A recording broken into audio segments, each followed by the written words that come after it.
Welcome to ISR 9 news. క్రీడా స్ఫూర్తిని దెబ్బతీస్తున్న YCP నాయకుల అహం. టీడీపీ జాతీయ కోశాధికారి జగ్గయ్యపేట నియోజకవర్గ తెలుగుదేశం పార్టీ ఇన్ఛార్జి శ్రీరామ్ రాజగోపాల్ తాతయ్య, జగ్గయ్యపేట పట్టణంలో మాజీ శాసనసభ్యులు శ్రీరామ్ రాజగోపాల్ తాతయ్య నివాసంలో ఏర్పాటు చేసిన సమావేశంలో తాతయ్య మాట్లాడుతూ వైసీపీ నాయకుల అహం ఏపీలో క్రీడాకారుల క్రీడా స్ఫూర్తిని దెబ్బతీస్తోందని, వైసీపీ నేతల ఒత్తిళ్లతో తెలుగు తేజాలు ఎన్నో పక్క రాష్ట్రాలకు వెళ్లి వారి అదృష్టాన్ని పరీక్షించుకుంటున్నారన్నారు. తనదైన శైలిలో ప్రత్యర్థులకు చుక్కలు చూపించే క్రికెటర్ హనుమ విహారీ వైసీపీ నేతల ఒత్తిళ్లకు బలి కావాల్సి వచ్చిందన్నారు. వైసీపీ నేత కుమారుడిని మందలించిన పాపానికి విహారీని ఆంధ్ర రంజీ కెప్టెన్సీ బాధ్యతల నుంచి తొలగించేలా కుట్ర చేశారన్నారు. విహారీ తప్పేమీ లేదని టీం సభ్యులు ఒకవైపు స్పష్టంగా చెప్పిన వైసీపీ నేతల వేధింపులు ఆగలేదు.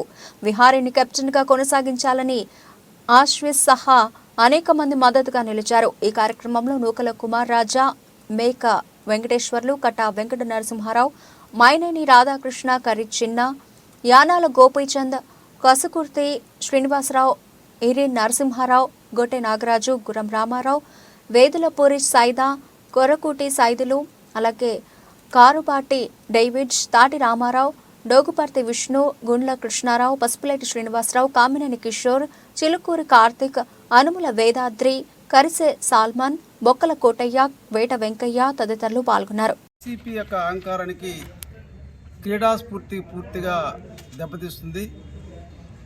మరి నిజంగా రంజిత్ ప్లేయర్ అయినటువంటి హనుమ విహారిక మీద వైసీపీ యొక్క నాయకుల యొక్క ప్రవర్తన వలన చివరికి రంజిత్ టీంకి కెప్టెన్సీ ఉండటానికి కానీ ఆటలో ఆడటానికి కూడా చివరికి ఆయన ఈ స్టేట్లో ఈ టీంలో ఆడనని చెప్పి అన్నాడు. అంటే ఏ విధంగా క్రీడాకారుల మీద వాళ్ళ యొక్క అహంభావం చూపెడుతున్నారని చెప్పి నిన్న హనుమ విహారికి పెట్టి ట్వీట్ చూస్తూ ఉంటే, వాళ్ళ యొక్క వైసీపీ నేతలు కుమారుని మందలించినందుకు, ఎవరిని క్రీడల్లో ఎప్పుడైనా సరే మందలిస్తాం, ఎవరు సరిగ్గా ఆడపోతేనో వాళ్ళు మందలించడం వలన విద్యార్థిని ఉపాధ్యాయుడు మందలించిన, క్రీడాకారిని కెప్టెన్ మందలించిన వాళ్ళ యొక్క బాగోలు కోసం మందలిస్తారు. అటువంటి దాన్ని వాళ్ళ కుమారుని మందలిచ్చారని చెప్పని హనుమ విహారిక మీద వాళ్ళు ఇచ్చినటువంటి ప్రవర్తన వలన అతను చివరికి కెప్టెన్సీ తొలగించాలని ప్రయత్నం చేయటం, దానిలో క్రీడాకారులందరూ కూడా అతన్ని కెప్టెన్సీ కొనసాగించాలి, అతను తప్పులేదని చెప్పినా కూడా అదేవిధంగా వైసీపీ నాయకుడు ప్రవర్తించినందుకు విహారిక చివరికి రంజీ టీం నుంచి కూడా తొలగించాడు. అంటే ఈ ప్రభుత్వం ఏ విధంగా ఉందంటే, క్రీడా స్ఫూర్తి అంటే ప్రతి ఒక్కళ్ళు కూడా ఆలోచన, ఎటువంటి విషయంలో సరే క్రీడాకారుడు స్ఫూర్తిగా ఓడినా గెలిచినా ముందుకు పోవడం క్రీడా స్ఫూర్తి. అటువంటి క్రీడాకారులు కూడా వైసీపీ నాయకులు వాళ్ళ యొక్క అహంభావం, వాళ్ళ యొక్క ప్రవర్తన వలన చివరి క్రీడా స్ఫూర్తిని పూర్తిగా మర్చిపోతున్నారు. ఇప్పటికే చాలామంది యువత ఉద్యోగాల ఇతర రాష్ట్రాలు పోతూ ఉన్నారు.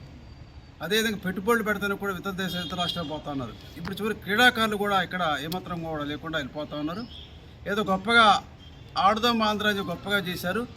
నాచి రకం క్రీడా వస్తువులు కొని క్రీడకు ఏమాత్రం ప్రోత్సహించకుండా, అంటే ఈ ప్రభుత్వం ఎట్టుందంటే ఏ కాటికి కూడా పేపర్ షో తప్ప, సమావేశాలు పెద్ద పెద్ద ప్రసంగాలు చెప్పి ప్రతిపక్ష పార్టీ విమర్శించడం తప్ప వీళ్ళ దగ్గర ఏమాత్రం క్రీడా స్ఫూర్తి లేదు. ఇప్పటికైనా వీళ్ళ ప్రవర్తన మార్చుకోవాలి, యువతను ప్రోత్సహించాలి, క్రీడాకారులను ప్రోత్సహించాలి.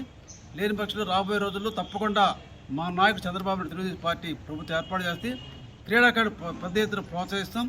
ఎవరైతే విహారికి మీద ఆ విధంగా ప్రవర్తించారో వాటిని క్షమాపణ చెప్పాలని కూడా మేము డిమాండ్ చేస్తాం.